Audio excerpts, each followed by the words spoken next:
Okie dokie. Hello, welcome. This is part 2, I guess. I have no idea how I'm going to edit this video, so this might be part 2, it might be part 3, who knows. Because the body, excuse that, is there. So there's quite a bit of overlap with this video rather than it be a bit more succinct. But what I'm going to do is got the spoil board ready for the neck, which is there. And the Riviera Fretboard.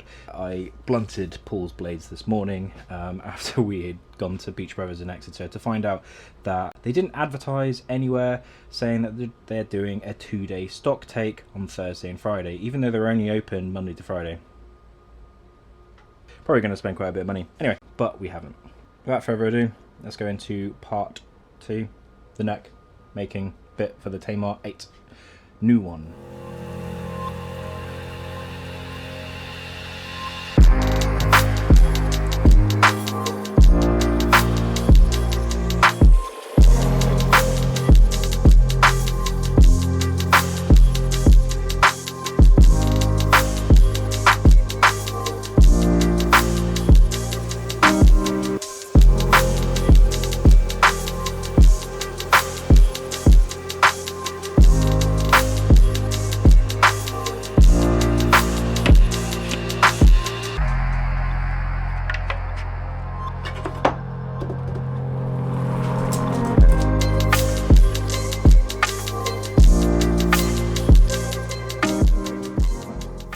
So we got the neck. It is cut for the first phase of it before I go on to the second half of my CNC process, basically. Ignore all the truss rods. They're all varieties and flavours of different lengths and attachments, and I couldn't remember which one was which. But I found the 20-inch, which will be slotted into said gap. And obviously it's important to make sure that, one, it doesn't sit prouder than the surface of which it is, but also what I am going to do, you hear that? That there is the rattle. So what I'm going to use is, if I actually grabbed it, loads of people ask me this, and what I use is PTFE tape or Teflon tape to the Yankadoodles over at the Atlantic Ocean. And what this does, it one prevents moisture getting onto the truss rod, because PVA, I've been able to withdraw a truss rod within 2 days of it being glued in, and I didn't wrap it at that time, and the truss rod had rust. So if I pick it up at the right time, I wrap this in Teflon or PTFE tape, and what I'm then going to do is, I forgot it. So when you've got a truss rod in there and it starts to tap, now this tape prevents any moisture actually building up on the truss rod, and I've been in a position where I've had to retract the truss rod from a neck, and I was able to do it by machining the fretboard off and then pulling it, and that was at a time when I didn't wrap the truss rod, and the truss rod steel had already started to rust because the PVA actually absorbs moisture. So this is a moisture barrier, basically, like what you have in a car, in the lining of the doors. I then go a little bit further. I'm going to put a small bead, because I've got a flat there and a flat there. That's the actual bit that turns. So I'm just going to put a little bit in from the back, small bead. It doesn't need to be crazy. No, I've just missed a bit. Now it will splurge everywhere, which is the point. So obviously that round channel. You could go into bull nose and then flattening it out on the edge, but it's just really not necessary, because also what you want is to prevent any glue going into the end threads, because they tend to be open. So that goes in, not tap, then sits shy. And then what I tend to do is, because I cut a little recess out of here, I then use and because I use a long pinwheel adapter from Granger Guitar Parts, I've got to drill through this when the neck's cut out. So this truss rod has to be in the right position, and what I do is this little clear out for the sort of the business end of the truss rod. There's a little step where it actually goes to the correct width for the rod itself, and that's where I line it up to, and then I know I'm pretty good. So this is actually another client build, which is just a 6-string, but the principle is the same.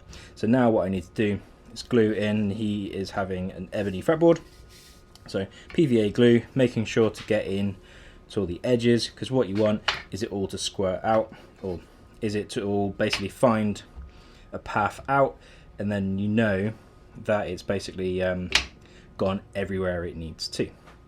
So back to pass self on the 8-string.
So my 3D printer is printing the drill guide for the pinwheel.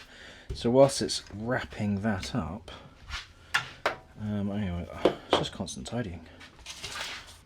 Use my modded thing, just quickly.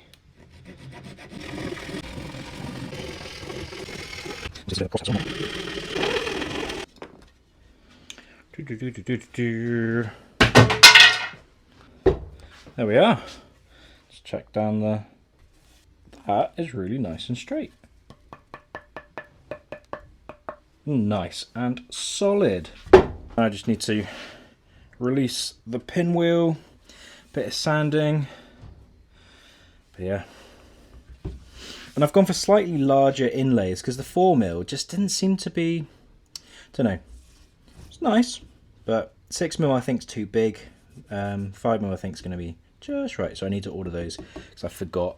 I thought I had some in stock, but I didn't. And I've got another client build that needs some 3mm as well, which I definitely didn't have. So I'm gonna get those ordered. Sweet.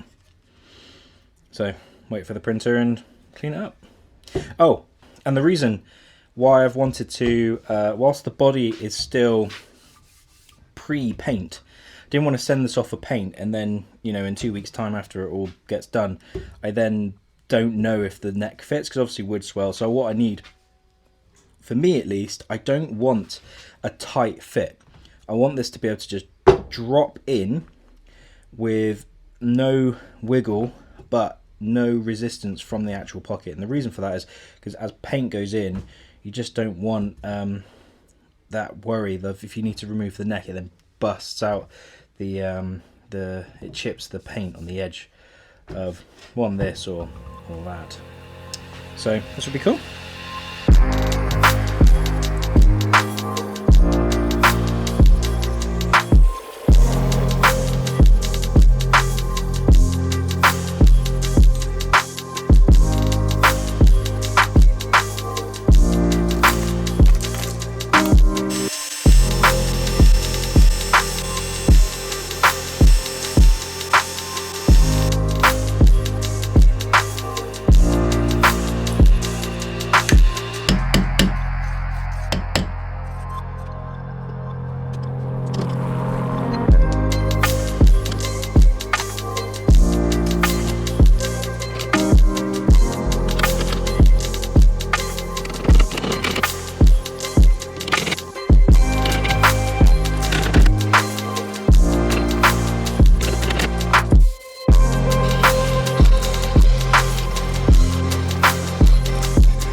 Next complete, ready for the fret process.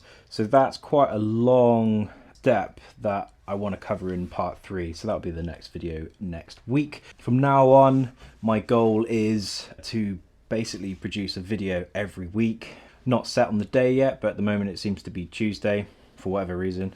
What I'm going to do is get this to the next stage ready for paint, because this guitar's gonna be in a modern like a poly finish. I need to find some poly clear paint for this and give it a go. Basically, lots more sanding still left to do, but it's looking pretty darn good. And as you see, all the inserts and everything are nice. So yeah. Thank you for sticking around. If you've got this far, well done. Leave a like and a comment down below, and if you feel up for it, sub. Every one of you I appreciate massively. It really is lovely seeing all the messages that I get and all the feedback. So without further ado, thank you, and until next time, goodbye.